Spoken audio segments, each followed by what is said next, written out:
Di antaranya saham Mora ditutup melesat 8,10% di level Rp14.675 per saham atau menyumbang 9,08 indeks poin. Saham BBRI ditutup menguat 1,05% di level Rp3.850 per saham.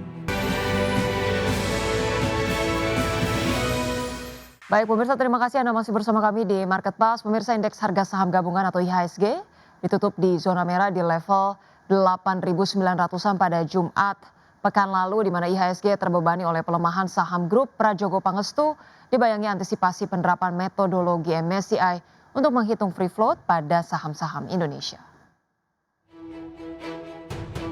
Indeks harga saham gabungan atau IHSG ditutup di zona merah atau melemah 0,46% di level 8.991,10 di penutupan perdagangan Jumat pekan lalu.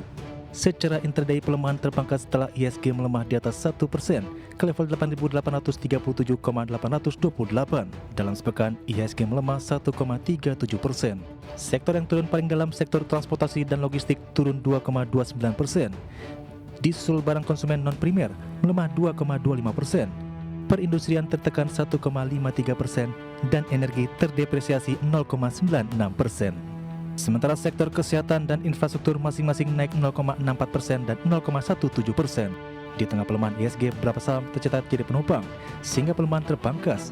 Di antaranya saham Mora ditutup melesat 8,10% di level Rp14.675 per saham atau menyumbang 9,08 indeks poin.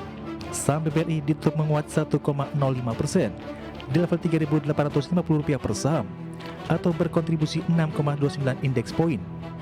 Saham Bumi ditutup naik 3,45% di level Rp360 per saham atau menyumbang 3,12 indeks poin. Sementara saham pemberat utama IHSG diantaranya AMMN ditutup anjlok 6,19% di level Rp7.200 per saham atau beratkan IHSG di 14 indeks poin. Sementara itu, emiten Prajogo Pangestu mendominasi masuk dalam daftar 10 saham dengan pemberat utama indeks. Saham PTRO ditutup melemah dalam 15,85% di level Rp9.175 per saham. Saham BRPT ditutup turun 5,82% di level Rp2.590 per saham. Saham TPA ditutup di zona merah melemah 2,56% di level Rp6.650 per saham. Dan saham cuan ditutup turun 4,41% di level Rp1.735 per saham. Secara akumulasi di tengah pelemahan saham grup Prajogo Pangestu berkontribusi minus 33,39 indeks poin ke IHSG. Dikutip dari Bloomberg, riset Pentakool Sekuritas menunjukkan pelemahan IHSG jelang akhir pekan antara lain dipicu oleh antisipasi penerapan metodologi MSCI untuk menghitung free float pada saham-saham Indonesia yang dikhawatirkan akan berdampak pada tekanan jual oleh investor asing, terutama terhadap saham-saham yang mayoritas dimiliki oleh institusi atau konglomerasi. Berbagai sumber untuk ID Action. Pemirsa, sejumlah investor besar dari Eropa Utara mulai meningkatkan kewaspadaan terhadap resiko kepemilikan aset Amerika Serikat di tengah meningkatnya ketegangan geopolitik dan kekhawatiran terhadap kondisi fiskal negeri Paman Sam.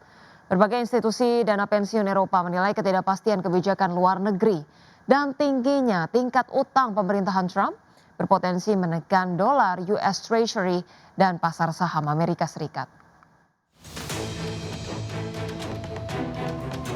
Sejumlah investor besar dari Eropa Utara mulai meningkatkan kewaspadaan terhadap risiko kepemilikan aset Amerika Serikat di tengah meningkatnya ketegangan geopolitik dan kekhawatiran terhadap kondisi fiskal negeri Paman Sam.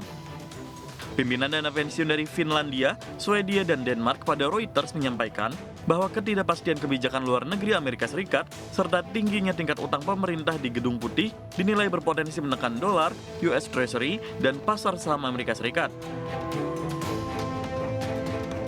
Kawasan Nordik sendiri merupakan rumah bagi sejumlah dana pensiun terbesar di Eropa dari sisi aset kelolaan.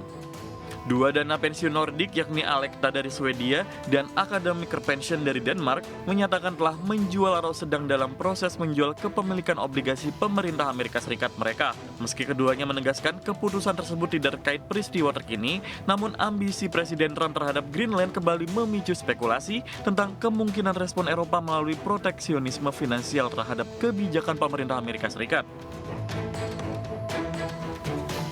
Perubahan alokasi aset jangka panjang biasanya membutuhkan waktu lama untuk terlihat dampaknya.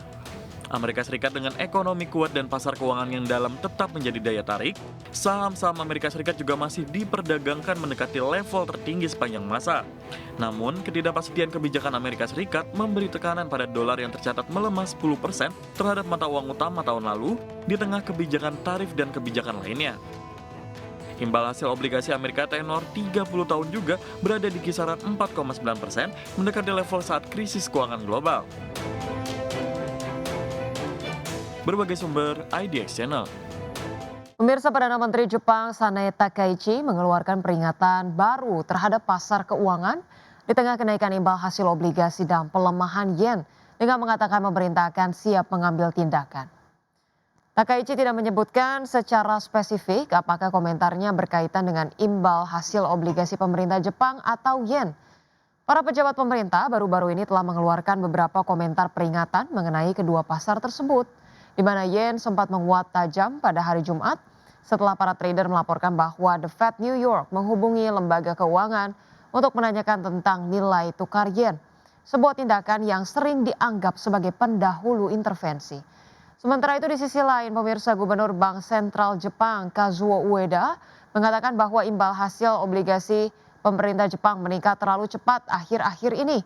BOJ pun siap untuk meningkatkan operasi pembelian obligasi jika perlu. Ueda mengatakan bahwa Bank Sentral dapat melakukan operasi pasar obligasi secara lebih fleksibel untuk mengekang kenaikan imbal hasil. Adapun sebagai catatan, pemirsa, imbal hasil obligasi dari pemerintah Jepang 10 tahun meningkat tajam pada bulan ini, mencapai level tertinggi dalam beberapa dekade.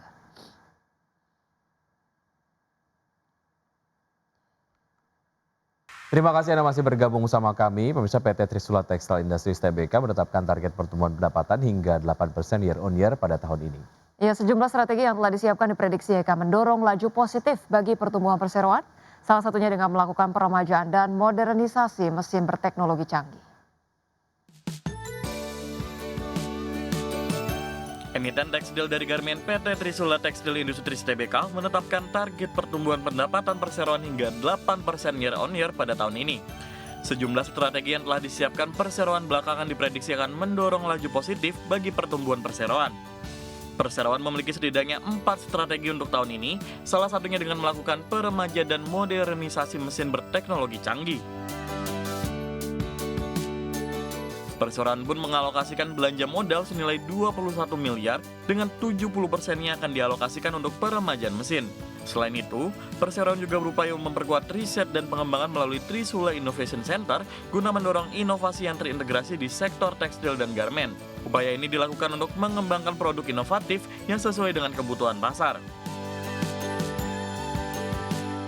Di segmen retail, perseroan berencana secara rutin meluncurkan produk-produk baru yang dinilai relevan dengan kebutuhan pasar. Salah satu produk yang akan dirilis tahun ini adalah kain hasil recycle. Produk ini nantinya akan dikhususkan untuk pasar ekspor yang diharapkan mampu mendorong pendapatan perseroan dengan lebih signifikan. Adapun sepanjang 9 bulan 2025, perseroan membukukan penjualan neto senilai 413,33 miliar rupiah atau terkoreksi 3% year on year. Laba bersih perseroan juga turun 40,43% year on year menjadi 5,48 miliar rupiah. Berbagai sumber IDX Channel.